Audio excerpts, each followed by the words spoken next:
All right, everybody, welcome back again. Good to see you guys as usual. Um, so I truly hope that wherever you're watching this, whenever you're seeing it, that you're doing great. So welcome back to World Religions. It's the next lecture in our ongoing lecture series. If you're following the dates in our syllabus, then you know that this is the second of 3 lectures on the topic of Hinduism, the current world religion that we're all studying in this class. Just a couple of quick things to refer to and mention. I just, on Thursday night, sent every student that submitted the first essay a message with their grade and comments. So that's now all over and done. For every student that turned it in, you've got your grade back and you've received your comments in direct messages from me. I want to thank everybody for all the hard work that you did on the essays. You guys wrote some really interesting and thoughtful essays. I really enjoyed reading them. So I appreciate that. And I know you're probably busy with a lot of other schoolwork right now, but at least for that, you're done with it and we're on to the next thing. But again, just really appreciate your work. And to those of you that didn't get to submit something, I really do encourage you to turn in some work, because obviously you're going to have to do that by the time the course ends, so that you can get some type of score in this class. But that's up to each individual, how much they're going to do. But clearly, you have to turn in work to pass. But at any rate, most all of you did submit your essays, and they were great, and I really liked reading them, so thank you for that. Also, please, everybody, take note that I have just distributed on Friday the study guide for the upcoming midterm exam and the review session. So I want you guys to make sure you keep that file for your records. You'll see it in the announcements tab on our Canvas page, just like everything else that I've posted in this class, just in the one announcements tab. You'll see an announcement there that makes mention of the study guide, and there's a file attached to it which has the study guide. You'll notice when you open the file that it is a list of 48 possible midterm questions. There's 12 questions each for each of the different 4 major world religions that we've studied. So Judaism, Christianity, Islam, and now Hinduism. So 12 each for a total of 48. And that's all information and content that's both in the book and that we've lectured on in these first weeks of our semester, in the first half of the semester. On the day of the midterm, that's going to be the 2 weeks from, well, it's March 23rd, Thursday, so it's getting closer, but it's next week actually on Thursday, March 23rd. On that day, you're going to receive the test form. I'm going to send it through Canvas announcements, and you'll have a 2-hour window to return your answers back. For any students that have any kind of difficulties with the given window that I'm going to designate, they can contact me individually, and on a case-by-case basis, we can determine an alternative 2-hour window for anybody who has that issue. But you'll be notified of the designated time slot as we get a little closer to the midterm itself, in the weekend, I would say, before it. So about a week from now, you'll learn the exact 2-hour window. And for anybody that needs to modify it, they'll simply reach out to me, send me an email or an inbox message, and we'll make an alternative time for anybody who has a problem with that. So anyway, not to worry too much about that, but that's coming up. It's 23rd of March, Thursday. That's the next major thing in the class. And the midterm is, worth 25% of the class grade. So obviously you'd like to do, just as well as you possibly can on that one. Okay, cool. And then so on the midterm, you're going to see questions that are taken directly from the study guide. So I'm not going to make any changes to the wording or to the way that the questions are phrased. So you already have advanced access, therefore, to the possible test questions, but I'm not going to ask every question on the midterm study guide on the test. I expect to select around 15 or so of those questions for you to answer. And each response that you submit will receive a score between 0 and 4, 4 being the best and 0 being, the worst. And you can get values that are somewhere in between that, depending on the level of accuracy and detail that your answer holds. I strongly encourage everybody to also attend the review session that we're going to have on Tuesday the 21st. I'm going to post a link to Zoom for that particular meeting. It'll be one of the only meetings in the semester that there will be a live interactive format. So you can come and ask your questions from the study guide and use the microphone and the text-based interface to ask me questions, interact with your fellow students and classmates, and just get a good amount of prep for that test. So I know it's an online class, so some people might not have the window of time open on the Tuesday to do it, but if you can, please make sure to attend, and then you'll get even better preparation, and it'll be to your best interests and to your advantage on the exam. Okay, cool. Now, after the midterm is done on the 23rd, we'll be away for 1 week because that's when spring break happens. And then we'll return and we'll resume the class as soon as spring break ends on the same schedule that you see listed in our calendar on the syllabus. And then that'll be how we continue the course for the second half and get to the rest of our course topics. So that's just a few updates. The study guide, one thing to keep in mind, start looking at it and preparing your different notes and questions on it. Come to the review session if you can on the 21st. And then, of course, be sure to, take your midterm exam on the 23rd and get as much credit on that as you possibly can. Okay, well, anyway, aside from that, let's get back to business with our lecture for today. We're coming back to our 3-part lecture series on our current religion of focus, and that's the major world religion of Hinduism.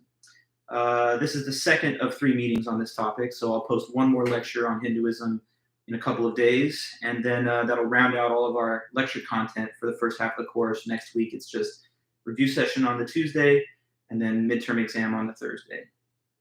Okay, so anyway then, let's get into the plan for today. We have a couple of major aspects of Hinduism that we want to cover in this meeting. So first, we're going to talk about the sacred texts of Hinduism. So I'm just creating a little heading here in the chat box. Today's topics, first of all, sacred texts. So we're going to definitely look at the important written and orally transmitted holy texts and sacred written items from this religion. We'll also look at the important sacred persons, another topic of focus for today, sacred persons. After we finish with that, so the sacred people that are recognized by Hindus, next it will be the important ethical principles.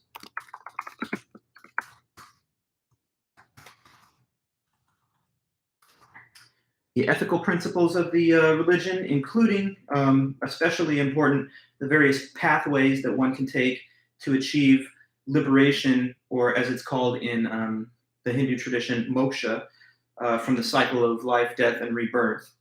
And then we will continue and finish today with 2 more things, sacred spaces of the religion, like where do people worship and what areas, geographical regions, or buildings are considered to have important religious significance. And finally, the sacred times, dates in the calendar, festivals, religious holidays, and rites of passage that are considered to have religious importance as well. So that'll be our focus today. 1, 2, 3, 4, 5 little individual aspects of Hinduism that we will cover. Okay, so with all of that as our introduction for today, let's just get right into it. And we'll start today's meeting with a discussion of the important sacred texts of Hinduism.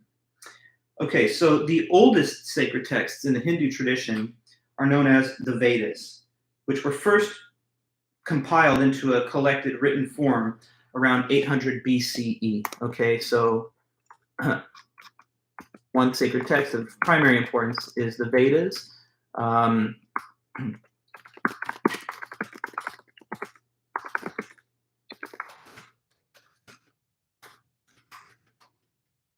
Okay, so they were collected into this written form. I should say form in my note. Around 800 BCE, so about 800 years before the Common Era, 800 years before the time and life and events of Jesus Christ, the Vedas were set down in a written form. I say that they were set down in that written form around 800 BCE because they actually themselves, or many parts of them, existed for many centuries prior to that in an oral format, which was just spoken instead of written down. For a long time, in the earliest part of the Hindu tradition, it was believed that these Vedas should only be transmitted orally from seer to disciple, and they were not collected into one written body until, of course, we get to 800, and then it was decided, 800 BCE, that these things should be set down in a more precise written format. There are 4 Vedic collections in the corpus or in the body of the Veda writings, or texts. So here are the 4 Vedic collections. One, the first, is called Rig Veda.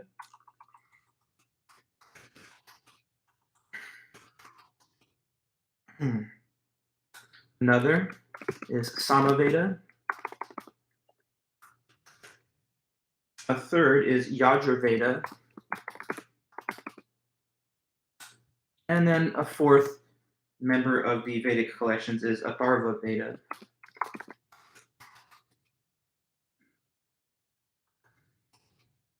Okay, so Veda is divided between these 4 big collections of writings. What they actually contain are what are sometimes called hymns, which are religious songs or poems.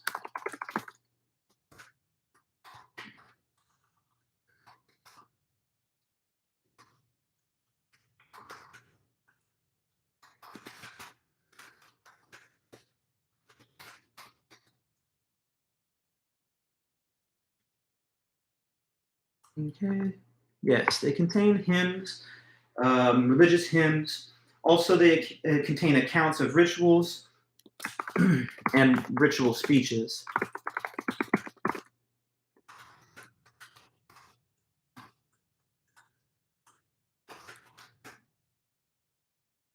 Okay. So those are the oldest holy or sacred texts in the Hindu tradition. The next oldest Hindu texts that are placed in a written form are the Aranyakas.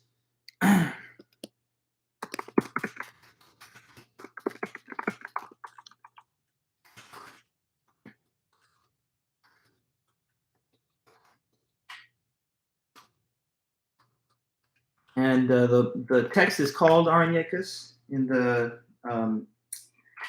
Hindu language, but that's known by translation as compositions of the forest. And also, the other, written around the same time, are the Upanishads, which basically translate to sitting near the teacher.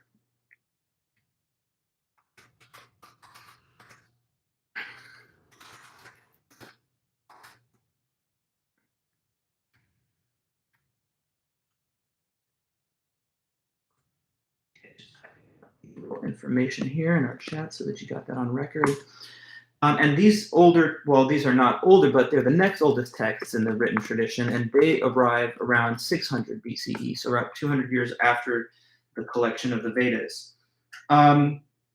These are philosophical investigations into the nature of reality and the place of human beings within that system of reality. So these are not in the same genre of songs or poems per se, but more philosophical writings.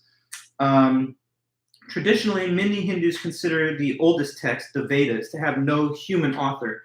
So that's an interesting fact about the lore and the belief system surrounding the Vedas. It's believed that they are transhuman, meaning that they don't come from any human being, but that they're somehow eternal. They have no beginnings, they've always existed, and that they are revealed again in every new age to this anointed group of seers.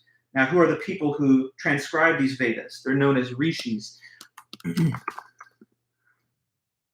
And a rishi is just the word that refers to someone who's a seer in the religious sense of seeing. So the rishis, for example, are only considered responsible for seeing and transcribing the Vedas, but they don't create them or invent them. They're somehow channeled through them, but they're not the original source or author. For the earliest parts of their existence, the Vedas, it was considered a taboo to even write them down, as that could be seen as somehow diminishing them or demoting them from their more auspicious religious heights of significance and meaning. For a very long time, for centuries, they were not written down and they were only transmitted orally from rishi to their disciples and students. And that process of oral transmission of the Vedas continues to this day, even though, as you know now, there have been written versions of the texts since at least 800 years before the Common Era. As with other religions that we've studied, for example, the function of being able to recite Quranic verses or knowing specific passages from the Torah or the Talmud, As with some of these other traditions that we've studied, having the exact ability to recite these texts by heart is considered auspicious and to have religious meaning and value. So that practice endures, even though, of course, there's written, translations of all these texts too now. After the Vedas and the other early texts that I've mentioned, there were other Hindu writings that followed called Smriti, which means remembered literature. Right, I'm just kind of getting to that part here in my text. Yeah. Okay, yeah, sorry for the...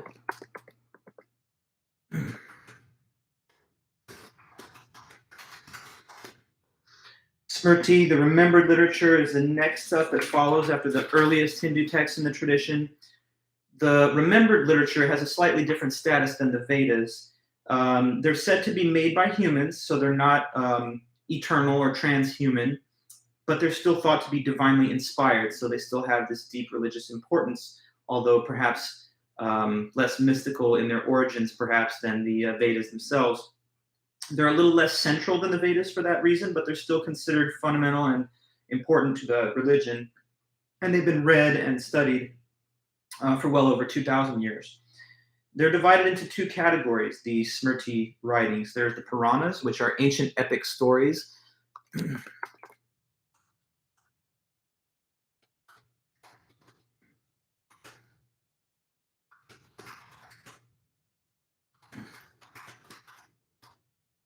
And then there's the Dharma Sutras.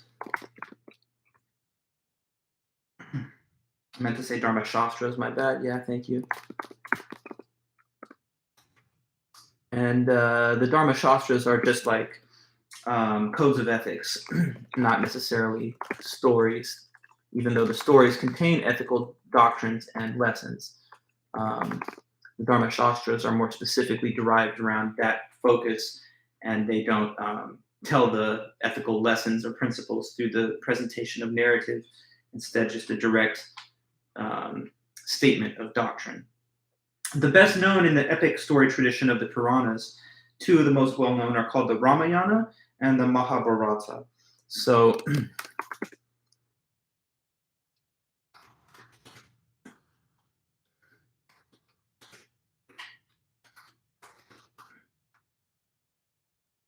one, it's known as the Ramayana.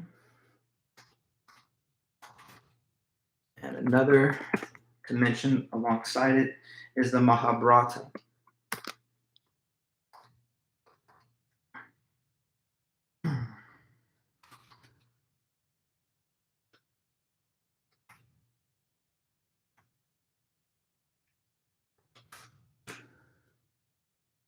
Okay, Ramayana and the Mahabharata. So Ramayana, for example, what's the story of it? That's the story of a young prince named Rama. Okay, so here's the narrative. Rama was a young prince in the story.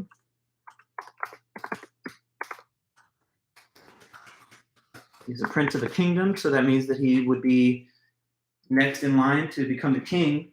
But according to the story anyway, he's about to be coronated as the king, but then his father casts him out of the kingdom and puts him into exile. He then departs to the forest with his wife, Sita. So Sita is the wife of Rama in the legend, in the epic story. Sita is his wife. She accompanies him in exile to the forest. And when he goes there, and they go there, she becomes captured by this demon king named Ravana.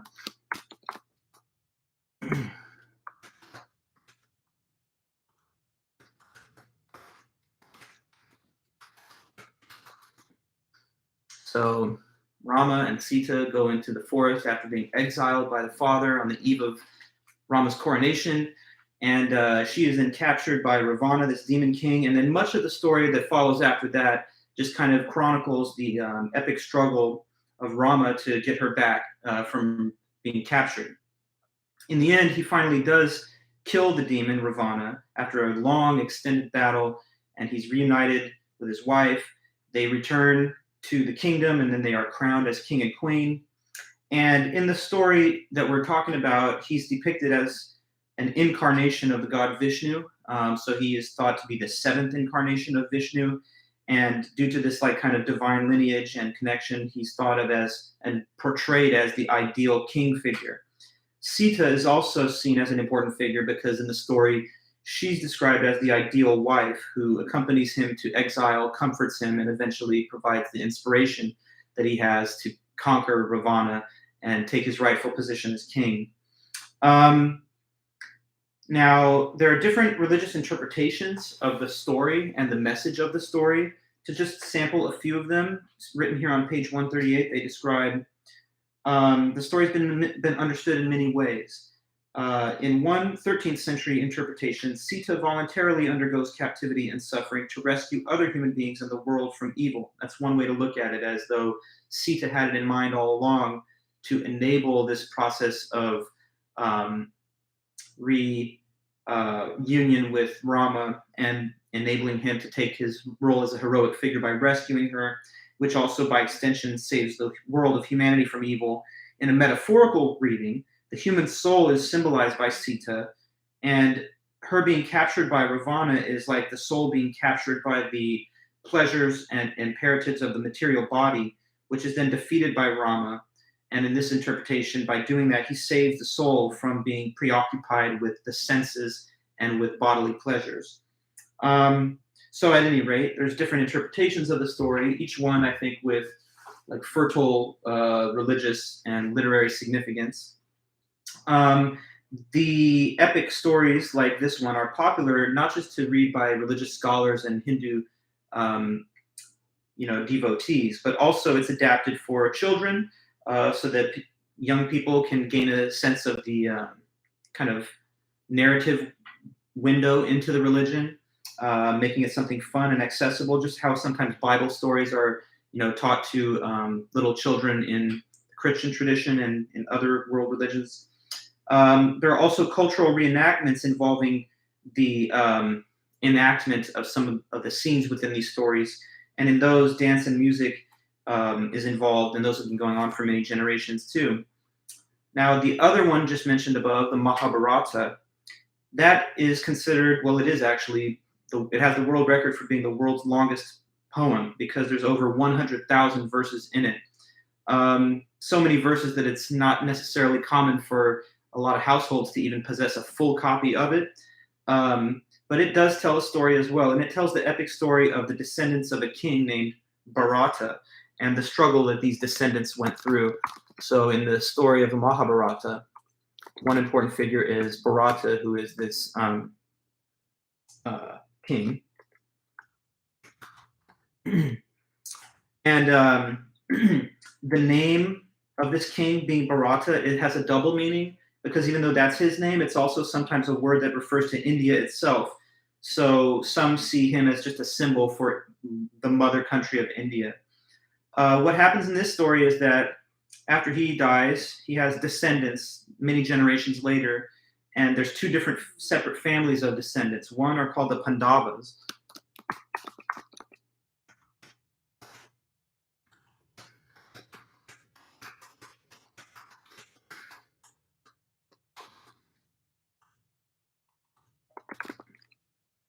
Okay, so the Pandavas are one family descended from Bharata, and then there's also the Kauravas.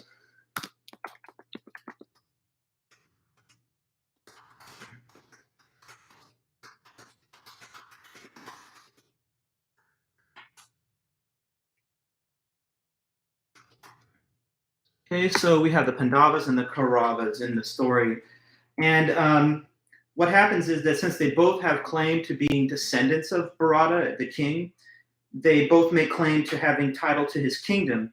And then they have a battle that ensues afterwards to see who can be the one that take the rightful claim of the true heirs of this kingdom and, take over the the authority and the designation of prestige that comes with being the new nobles or the new royal family. But the battle that ensues between the Pandavas and the Kauravas is brutal, and it imposes excessive costs on both. Basically, all of the children and descendants die in the course of this battle. So there's a lot of fertile material there for moral lessons and religious instruction that people can take away and learn from this. Um, for example, it teaches lessons about knowing what is important, when one should fight, when they should yield, and whether the winnings derived from a battle or struggle that one engages in is worth, in the end, the sacrifices that must be endured in order to achieve this goal. Um, Another Hindu sacred text that interacts with or overlaps with the Mahabharata is the Bhagavad Gita.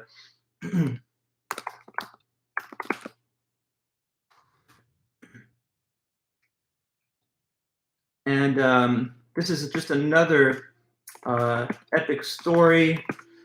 And this one was written around 100 BCE.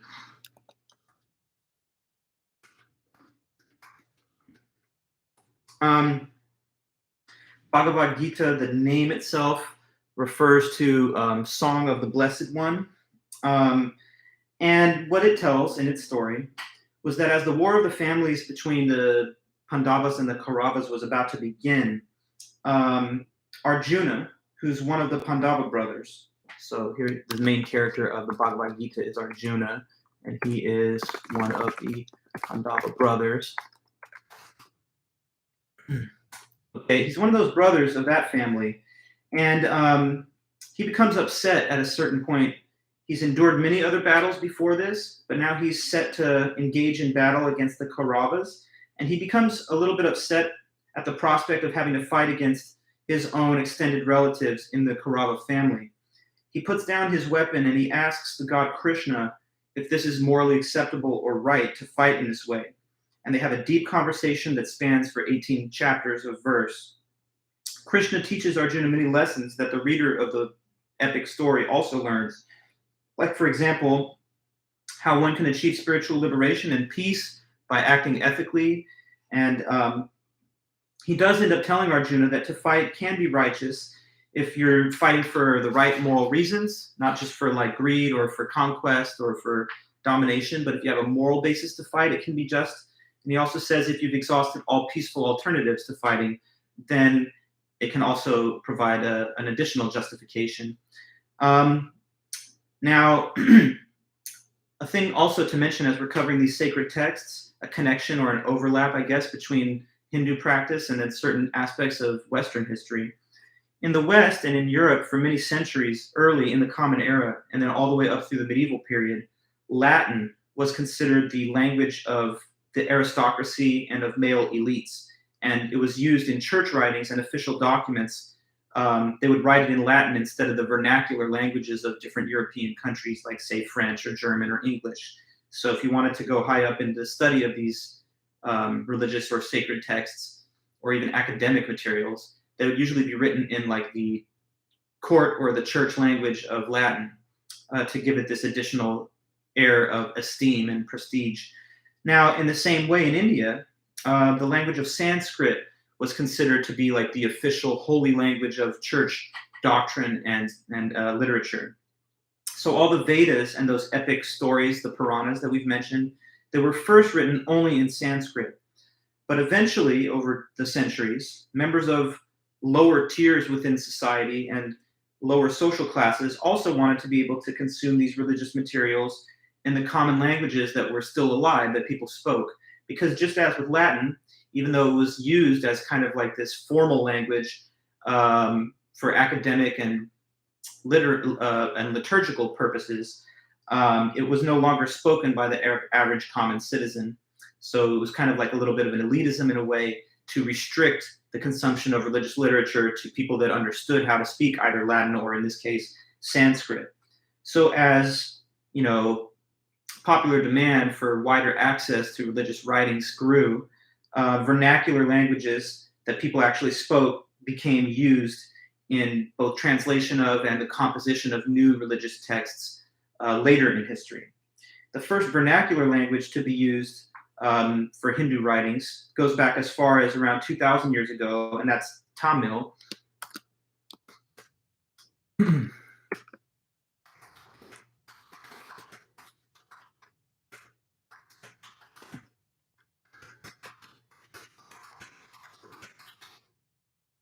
So Tamil was one of the first vernacular languages that we started to see Hindu literature and scripture appear in. Um, so Tamil devotional poems and songs would express bhakti for different deities. And if you guys remember, I think it was mentioned in one of the earlier lectures, the last one. But bhakti is just a word used by Hindus to refer to um, devotional practices and devotion for a deity.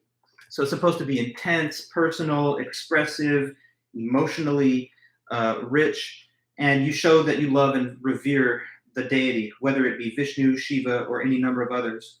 A lot of the Tamil devotional literature written in Tamil would attract people to practice because it was now being expressed in a more widely used language.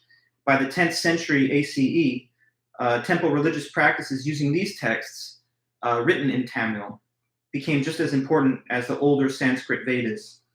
And the devotional movement spread because the use of living languages allowed people to take more interest in them because these are languages that people still spoke and used. Also, it broadened the appeal of Hinduism across different social classes. Poets and writers in vernacular languages emerged from the lower castes, bringing greater inclusion to Hindu practices and beliefs. And again, that's because the vernacular languages are accessible to more people. So that was a key development in making the Bhakti devotionalist movement more widespread throughout India. It also had the effect of making a closer connection between a given community to a religious text and making that more meaningful to the native speaker. Since India has so many different languages, imagine that in your region, there's a specific dialect that is spoken and specific religious scriptures and texts that are written specifically in that language. That can bring you into a greater sense of fellowship and understanding to that particular text because it corresponds with the community's use of a given language. And again, that's important to remember because India is a country which has many different languages that are spoken. So there can be kind of like this patchwork quilt of linguistic communities. And that also then doubles as a signifier of certain central religious texts where those types of languages are used to say the things in those writings and books. So in this way, the Bhakti poets and writers have had a role, not just in expanding the religion of Hinduism to more people and to different classes of people, but it also had the effect of challenging the hierarchical caste system itself. We'll talk more about this caste system in the next lecture to come, but just so you know about it, maybe some of you have heard about it, but this is the sort of rigid social hierarchy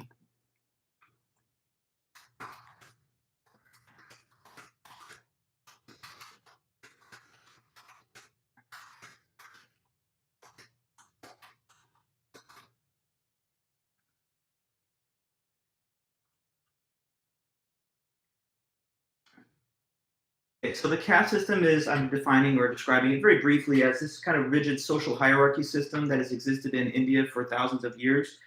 Um, there are different specific tiers in the caste system, some higher than others and some lower, and it's considered that the caste that you're born into is the one that you remain in, that there's not the same idea of social mobility that we have in like kind of the upward mobility idea of like the American dream. We can start off poor and become the richest and most prominent member of society.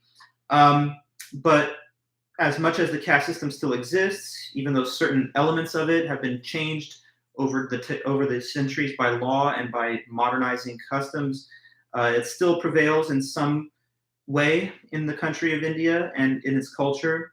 But it's been challenged and deconstructed, and in no small part by the rise of vernacular devotionalism like we see in the Bhakti approach to Hinduism and the use of these vernacular languages to write those texts. Nonetheless, the Sanskrit Vedas do retain their storied religious importance. I'll read just one point that's mentioned on that on page 141 in our book. It says here, overwhelming numbers of Hindus can recite devotional verses written by Hindu saints in their own languages. But this is not to say that the vernacular language is considered to be at variance with the message of the Vedas. Rather, in most communities, there is a belief that the holy people who composed in the living tongues gathered the truth from the incomprehensible Vedas and made it accessible to everyone.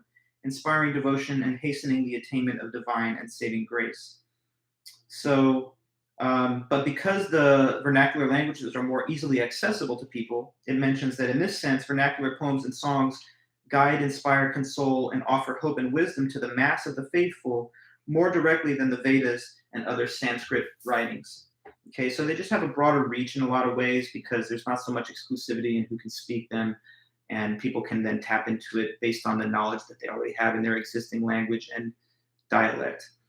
Another interesting fun fact to kind of mention as we finish off our interesting discussion of the sacred texts is that at the beginning of all Hindu prayers and readings of scripture, there's a specific syllable that is sounded, and it's the syllable Om.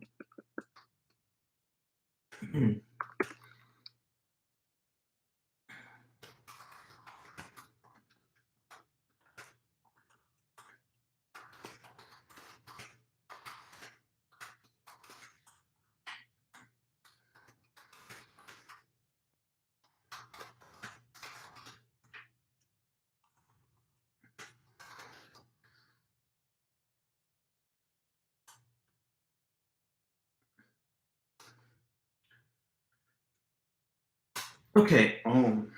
It's uttered before a person either prays or participates in a significant religious ceremony or ritual. This is a sound that's supposed to come from deep within the body and end at the lips, which is considered to have kind of divine and spiritual resonance. Sounds like Om. And the three letters in our phonetics would be A-U-M that are kind of voiced in one to make the sound. It's considered the most sacred sound. The meaning that it actually has is not universally agreed to. It's debated in some circles. As I read it here on page 140 of our book, they mention this. They say the history of Om in Hinduism is ancient, and its meaning and power are discussed in sacred texts like the Upanishads. All Hindus believe that Om is the most sacred sound, but they disagree on its meaning. Some derive the word from a Sanskrit verbal root, Av, which means that which protects. And in that view, it is said to represent the supreme reality of Brahman. According to many Hindu philosophers, Om was the first sound and contains the essence of knowledge. Some say that its three sounds represent the three worlds, earth, atmosphere, and heaven.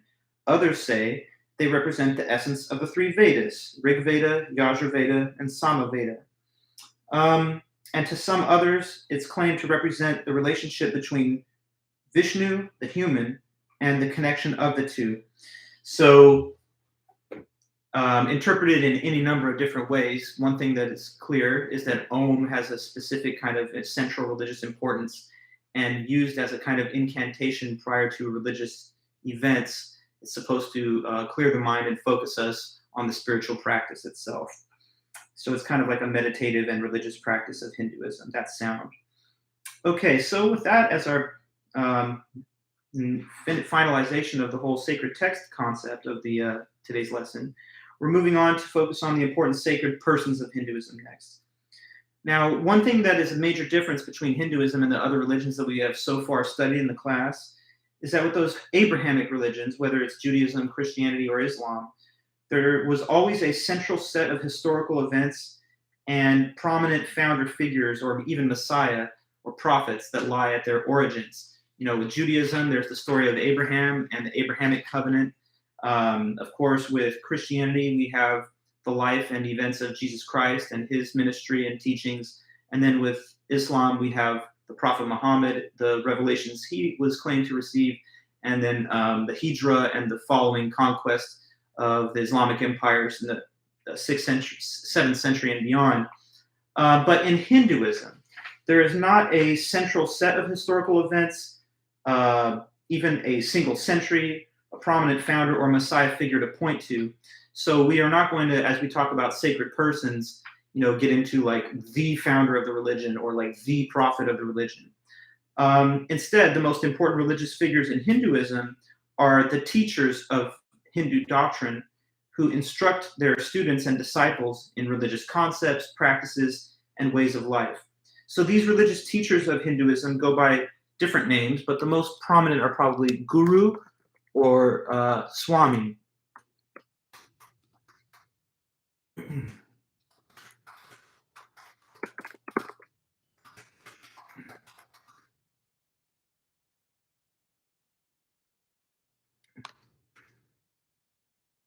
Guru or Swami, named for religious teachers of Hinduism. Um, some say that the deities provide models or examples of how to be a good guru or teacher. For example, as we talked about in the Bhagavad Gita, Krishna has this long dialogue with Arjuna about whether it's right and appropriate for him to wage battle um, against the Kauravas. And he is sometimes held up as a divine example of how proper religious instruction should go on. But aside from such teachers, there are also people believed to be possessed by deities or believed to have the ability to communicate and relay messages from them to human beings, or to simply be infused with the divine power of storytelling. And there's a word for those sort of mixed bag of other religiously significant figures, and those are called sadhus, which just means holy men. So aside from the guru or swami who teaches doctrine and passes it on and transmits it to a student or disciple, you also have this kind of collection of seers or mediums or communicators of religious story and narrative that also hold some religious reverence and importance. Now, for every Hindu sect or division, there is a guru figure that stands as the kind of recognized leader or teacher within it. These teachers often are the latest in long lines of succession that go back centuries all the way up until the current day. And some such lineages begin with these important gurus of the past. Shankara is one of the major ones. So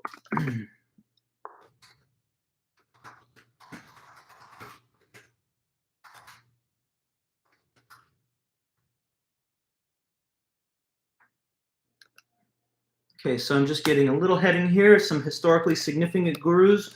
One of them is Shankara. Shankara lived in around 800 ACE.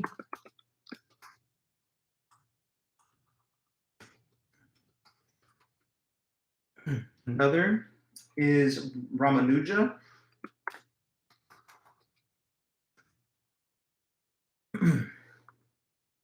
Who lived in the 11th century ACE.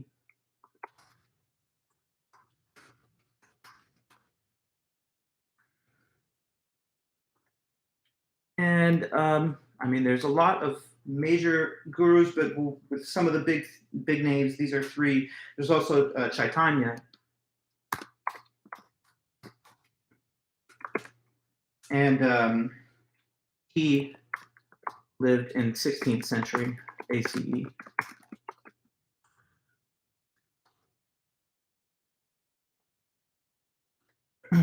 Okay, so just three to name as we're going over this topic. So they would have been like the founder of a school of Hindu teaching and doctrine that then there's a lineage that follows from them that traces all the way back to their origins. The guru figures are venerated in the religion, and they're considered to be very, very important and auspicious people in their own right. So much so that they're sometimes held up to the status as nearly divine figures for their own right in many sects, as though they sort of stand equal to gods because of the power they have to enlighten and liberate people from the cycle of life, death, and rebirth. Definitely, this is true in the schools founded by Ramanuja and Chaitanya. On page 143, there's a brief discussion of that. It says, so a departing student is exhorted to consider his mother and father as divine and also his teacher. This placing of spiritual teachers on par with God has continued to the present day. Adherents of the philosophical traditions founded by Ramanuja, Chaitanya, and others venerate their religious teachers almost as much as the deities that are the focus of their worship. In their pious writings, the living human teacher is seen to be of more immediate importance than God, and absolute surrender to him or her is said to be one path to liberation. So there's like this really awesome reverence and respect for people that are in the role of teachers, especially religious teachers and gurus in Hinduism. And they hold status that approaches the reverence given to deities themselves. Many gurus will renounce worldly things and live a humble life of study and instruction, not completely dissimilar to the patterns of life that you would sometimes see Christian monks live by, where they renounce worldly things and just set up in a monastery and focus their life on practicing religious concepts and studying them. Like these holy men in the Hindu tradition and gurus, in many cases, don't marry. That's not a universal practice of all gurus, but it's something that you do see in a lot of the more ascetic branches of it. Me, for example, I stayed in India a couple times, like I think I've told you. And one time I stayed at a place called the Ramakrishna Mission in Kolkata. And you could really sense the religious austerity and the humble simplicity that people try to organize their lives with in that tradition. In the morning time, tea would arrive at the room very early so that people would not oversleep and just take this to be kind of like a casual vacation where you're able to keep whatever hours you like. There would be communal meals given at designated times that you'd have to attend. And I was there with, at the time, it was my girlfriend. Now we're married. And one of the people that had set up the stay was telling us, you have to tell everyone that you guys are married, because in this sect of Hinduism, the holy people don't even marry at all, and they live celibate lives. So for you guys to say that you're just unmarried couple, it's maybe not going to be perceived in the most open way by this kind of more religiously austere community. So we had to make it seem as though we were married, but now we are anyway. So I guess all things work out in the end. But at any rate, some gurus will use, and by the way, just the whole facility that we were on was beautiful, well tended, very serene and quiet. So it seemed like an ideal environment for somebody to engage in religious thought or reflection. But not every guru has this kind of humble and ascetic, unvarnished lifestyle as their method of instruction. Some use different approaches. Like there's also, in a more modern context, some gurus that try to attract followers with charismatic displays of alleged magical faith healing or supernatural manifestation. And these gurus are they're typically not within the lineage system of the older traditions, but they have sometimes developed large movements as well. And so that's another aspect of some gurus' teaching and practice. Also notable, women are sometimes gurus in Hinduism. And if you think of a guru as a religious authority on par with like a member of the Christian clergy, then you could say that that's a notable difference between like the Catholic or Orthodox clergy in Christianity and in Hinduism, which permits of women to occupy that role. Okay, so then now we've discussed the important sacred persons of Hinduism, and we're just going to spend some time now digging into the most significant ethical principles and beliefs of the religion. So, ethical principles. One fundamental belief that is sort of core to all varieties of Hinduism is that each person's soul, they say, is stuck in an endless, well, I don't know if it's endless, but at least it's ongoing, an ongoing and repeating cycle of being born, living, dying, and then being reincarnated again and repeating the same process on and on and on. This is described as a cycle of suffering, being trapped on earth as this process of reincarnation and rebirth continues to go on. So the spiritual goal of Hinduism is therefore not to seek salvation by entering the kingdom of heaven like you have in either Christianity or in Islam, but instead it is simply to achieve liberation from the cycle of life, birth, and re-death. And the word for that, I think I've mentioned before, but to put it back on the table, it's moksha, which is liberation from the cycle of life and death. And that is like the number one goal of Hindu spiritual practice and belief, to make that end, to make this process of life, death, and rebirth finally end. And it's described as like a peaceful state of no longer being incarnated and just being kind of somehow free from the sufferings and burdens of it. There are a variety of pathways to this goal, the so-called paths to liberation. At least three major ones are emphasized throughout Hinduism. And it depends on what type of Hindu the person is or what type of Hindu belief the individual has. So see, in some Hindu sects, there is this belief that the human soul, Atman, is identical with the Godhead, which is Brahman. And to them, moksha is achieved when you attain knowledge that your soul is the divine. This pathway to liberation would involve striving and straining to achieve this type of wisdom or knowledge. Knowledge, again, that your soul is itself identical with God. Other Hindu sects do not make the same claim that Atman and Brahman are one and the same. They maintain that they're somehow distinct, even if bleeding into one another and overlapping.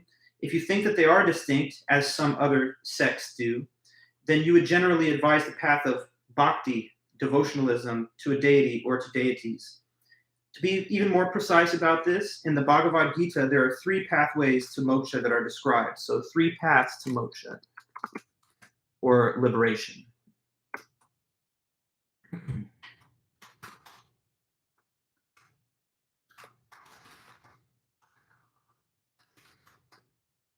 Okay, so one of these paths, the first, is called the way of knowledge. And the name of that in the Hindu tradition is called Jnana Yoga.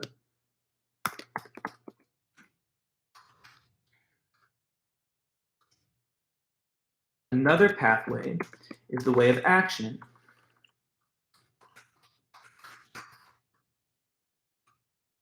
And that goes by its own name of Karma Yoga.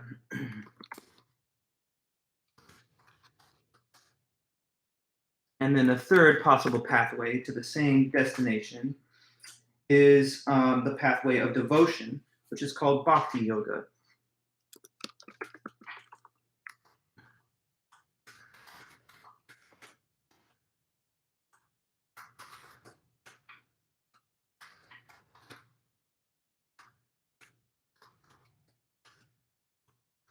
Okay, so 3 different ways to get to the ultimate goal being liberation from the cycle of life, death, and rebirth and reincarnation. Let me expand on each of the 3 ways a little bit. So to the way of action, which is the second one that I listed here, maybe a little bit out of order, but I'm starting with that one. This pathway, the Karma Yoga way, involves unselfish moral actions, performing dharma, which means to do your duty and to do your moral duty and to study things without regard for any praise or reward. So if you want to take the path of action towards spiritual liberation, then you need to do good deeds, but you have to do these good deeds out of pure compassion instead of out of any desire for personal benefit. This way of acting is sometimes called detached action in the Hindu tradition. So you try to act in a way which is detached from the perception of your own self-interest in order to simply do good and to do justice. By doing that, some say you can have your negative karma cleansed and become liberated and exit the cycle of life, death, and rebirth. Next, there is the way of knowledge, which I listed there as the first path. That's Jnana Yoga. And in this path, one focuses on studying sacred Hindu texts and achieving deep knowledge and insight from them. You're supposed to therefore gain knowledge of things like the nature of the universe, the nature of the gods, and the nature of the human soul as it relates to those other things. Such study and attainment of that knowledge is often assisted by the guru that one works with and that studies from. But the most popular pathway of the 3 listed here is probably that third one, the way of devotion, called Bhakti Yoga. That involves total surrender to the deity or Lord. And by doing that, they think this can result in the grace given by the God to you and the elimination of your negative karma so that you can again achieve moksha, spiritual liberation. Why is this the most popular of the 3? Perhaps because it does not involve as much either social action or intensive study, so you can simply invest your love, devotion, and reverence in a divine figure. And perhaps this is a little bit easier of a pathway, even though all of them are going to require intensive focus and investment of time and energy and mental attention over a span of a life. So these 3 paths are named 3 varieties of yoga, as you can see. You might be wondering, well, why is it called yoga? I've heard of yoga and I thought that it was just, getting in the lotus position and doing different kind of stretches. And yes, yoga in the West has a much different meaning than it has in the use of Hindus and within Hinduism. To the Western mind, The word often calls to your consciousness the idea of people doing physical exercises, stretches, and poses to increase flexibility and fitness. Yoga originally is a Sanskrit word which means yoke. Okay, so just letting you know the original etymology of it. Yoke is something that is tying something. It's like you have like reins on a horse, restraining that horse or steer. And it's used to refer to the way that through yoga you tie your spirit to God or to the divine. You tie it, you attach it to it, you yoke it to that thing. The Western form of yoga, the stretches and poses and everything, it exists in Hinduism, but it is only one minor form of Hindu practice to achieve liberation. It is most closely approximating to what they would call Hatha yoga.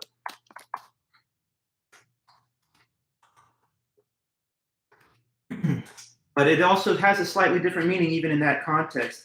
Hatha yoga does focus on bodily postures and most significantly physical control of the body, but it's thought to bring the body into harmony with the cosmos as another way of achieving liberation, or at least some partial method by which to achieve the same goal of liberation from the cycle of life, death, and rebirth. So anyway, now that we've discussed those ethical principles and beliefs of Hinduism, we're going to move on to review the sacred spaces that have religious importance to the tradition.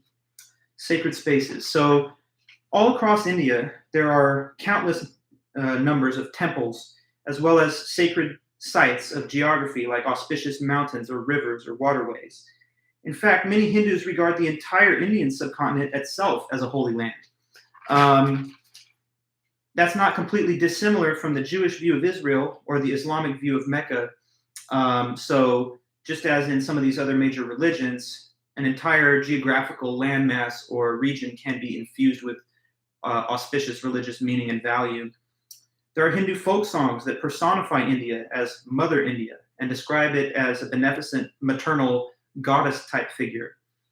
So one sacred place of Hinduism is merely India and the whole Indian subcontinent writ large. Certain cities or regions are highlighted for being especially sanctified or holy. And of course, there are endless individual temples, each dedicated to a specific deity or deities, as well as the places that the deities were said to appear on the planet. I've been to these temples myself, in India, and I can tell you that there's a very powerful feeling that you get when you're there. It's very moving, the force and austerity of these rituals and the devotional practices that are undertaken within. Most temples will also have a ritual body of water, like a well or a pool, and that is to symbolize how the temple is thought of as a portal that allows the human being to cross over the ocean of life and death and to transcend their finite limits to see into the divine. So once inside the temple, the accumulated effect of the religious practice, the sights, the smells, things are burning, there's incense and camphor and the colors and vivid and colorful paintings and artwork. You feel almost transported spiritually. And these water wells and pools are used also not just as a symbol of crossing the ocean of life and death, but in a physical sense, they're also used for ritual cleansing before praying that some devout Hindus will do too. Now, this tradition of the body of water at the temple, that reaches all the way back to the Great Bath that was excavated from the ancient Harappan civilization that lies at the origins of Hinduism that I mentioned in the last lecture. In Hindu lore and tradition, many deities are said also to dwell in mountains and caves. So many of those dwelling places of the deities are also considered to be sacred and holy. For example, the god Shiva is claimed to dwell on Mount Kailasa, which is in the Himalayas, and so that becomes an auspicious religious site with temples built nearby as well. Some rivers, like the Ganges River, are believed to be holy as well. I've been to the Ganges River and I've taken a raft around on the water, and the water is claimed to have holy significance. It's like holy water. So bathing in its waters is claimed to be able to cleanse you spiritually and to erase negative karma. Small jars of that water from the Ganges are sometimes kept in homes, and then they're used for rituals like purifying the dying or for other religious purposes. Now, the oldest, largest sacred temples that still remain were built starting in around the 6th century of the Common Era, ACE. They're elaborate, decorative, and they're grand. If you have the chance to ever walk around in one of these ancient, religious sites, the ancient temples of Hinduism, it's amazing, the artwork and the architecture. From an anthropological point of view, they're very impressive, just as much as some of the stunning architectural achievements of Western Christianity and the others. The temples will enshrine major gods, whether it's Vishnu, Shiva, the goddess, and sometimes they'll also show the less central local deities and say that those are avatars of more fundamentally important gods to Hinduism.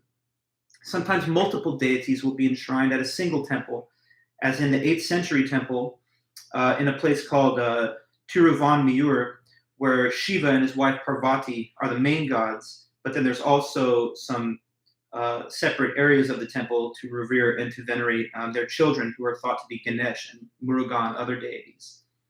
Hindus will generally go to the temple or sacred place that has been the most central to their own family and local community for generations.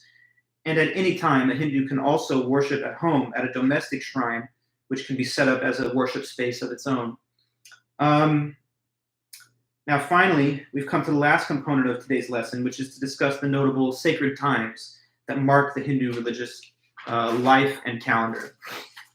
So, one kind of sacred time that's marked on the religious calendar of Hinduism are the birthdays of various gods who are claimed to have various birthdays, as well as regional festivals to celebrate the passing of certain seasons and the cycle of renewal that those changing seasons bring. These seasonal festivals and celebration of divine birthdays are filled with bright colors, joyful dancing, singing, and often feasting, as well as in some cases fasting, so you get the whole spectrum of religious practice and ritual. As one example, Holi is a spring harvest festival, which just passed actually a couple weeks ago. And that involves the use of vibrant neon colors to symbolize the blooming of new flowers and the end of winter. So people will be donning these, neon and fuchsia and magenta colors, and sometimes also using certain kinds of paint and face markings to further color people with the colors of spring and renewal. A harvest festival that's celebrated between August and September is Onam, and also Pongal. So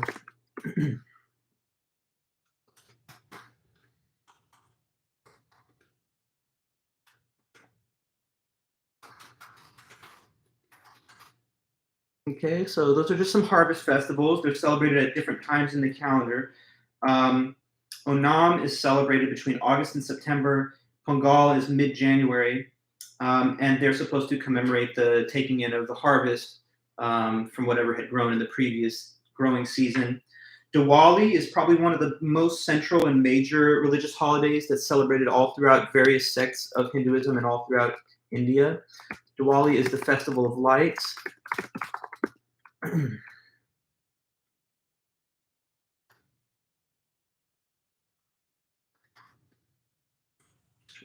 I'm here for you guys. Festival of Lights, Diwali. And that falls between mid-October and mid-November of the year.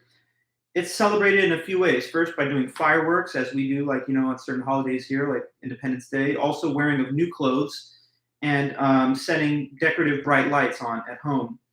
Diwali is there to mark the event of Krishna when he killed the demon Narakasura. So,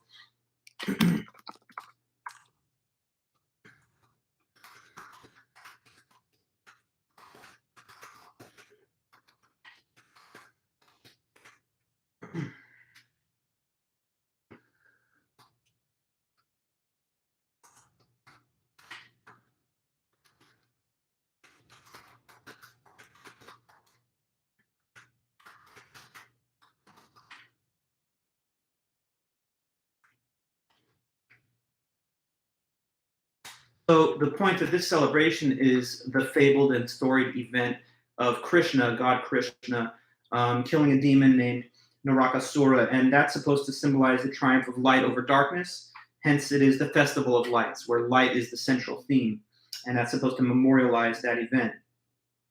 Now, a notable difference in so-called sacred times from the Abrahamic traditions to now Hinduism is that in the various Abrahamic traditions, so in Judaism, there's Sabbath on Saturday, essentially. In Christianity, it's Sunday. And in Islam, there's Friday prayers, which are typically considered to be an official weekly ritual, although a little less formally required of people. In Hinduism, though, there's no Sabbath day. There's no single day designated for worship. So in that sense, worship is not congregational. Like everybody knows, we congregate on this day and time. There's also no seating generally at temples. So it's not like you have a Hindu priest, reading off of a pulpit and a sermon where people sit every week in that kind of time-organized way. So we cannot refer to any particular sacred meeting times of the Hindu temple, but you should know that the activity there is continuous and constant. So it's a never-ending interaction of the community with the Hindu temple practice, not only on set days. When you go into the temple, you have to leave your shoes off before you enter, which symbolizes leaving behind worldly things and becoming purified inside the holy and hallowed space of the temple. And having, visited many of these temples and holy religious sites in Hinduism, I can tell you it's taken very seriously. You can't just be casually in there laughing and joking with your shoes on. Once you're inside, you're assisted by a Hindu guru or priest, and they'll help you to make a small offering to the deity. Like you'll provide and you'll offer up a small garland of flowers or maybe a small piece of fruit or something.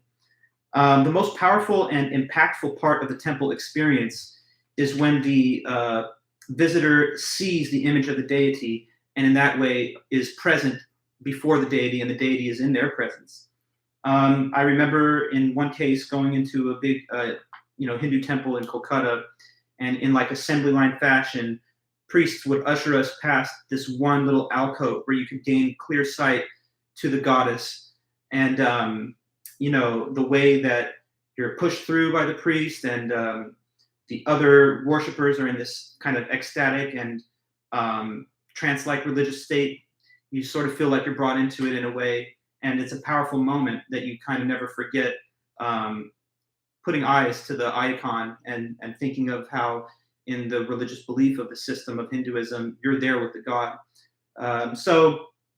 That's powerful. You see the deity and you're in their presence, because in Hinduism, these are not thought to be icons, but somehow the deity becomes present in the image.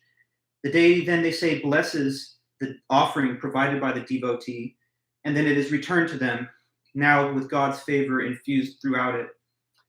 In a home, when you do domestic religious practice or worship, incense or oil will be lit in the presence of the divine image to create a religious setting for acts of worship. Pungent camphor is sometimes also burnt, which comes from the camphor tree, and it produces this distinctive kind of incense-like smell. On page 155, that's described a little bit. I'll just read a small passage from the book. It says, when a group of devotees prays at home or in the temple, the ritual may end with arati, which means waving of lamps. The attendant priest or one of the worshipers will light a piece of camphor in a plate and sanctify it by waving it clockwise in front of the deity. The burning camphor is then shown to the worshipers, who briefly place their hands over the flame and touch their eyelids as if to absorb the light of spiritual knowledge which emanates from the deity. So there's all these elaborate aspects of ritual that add, religious meaning and significance to the event. There are also specific rituals performed only by women, which are called Varata.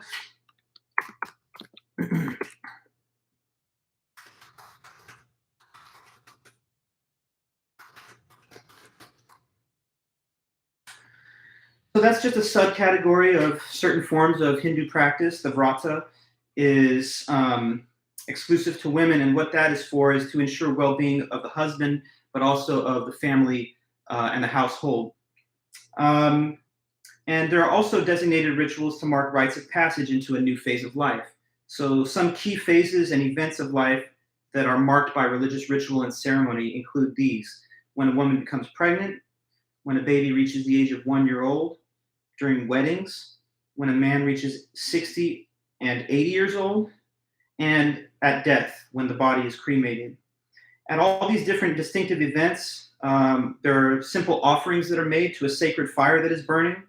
And the fire is supposed to represent the divine witness to the ceremony. And that's also a form of ritual that has ancient roots as well, tracing all the way back to the earliest forms of Hinduism practiced in the Harappan civilization. So everybody, I'm really happy that I could just give you guys some more good information about Hinduism and let you know some more stuff about it. When we come back for the next lecture, we're going to finish off this chapter and this topic of Hinduism. We'll take a good look at the very important concepts of death and the afterlife and karma and rebirth. We'll talk about contemporary society and Hinduism. And then we'll also touch base with Houston Smith's discussion from our secondary textbook, The World's Religions, to kind of give us a more well-balanced view from two authors on the same topic. So I'll post that next lecture sometime on Tuesday for you guys, and that'll be scheduled to view on the 16th, Thursday. Other than that, I wish you guys would have a great day, and if you need anything ever, just do email me or inbox me through Canvas, and I'll be happy to take your message and see if I can do anything for you if there's anything you need. But for now, anyways, have a great one. Hope you're doing great, and I'll talk to you soon then. Okay, thanks again. Bye-bye.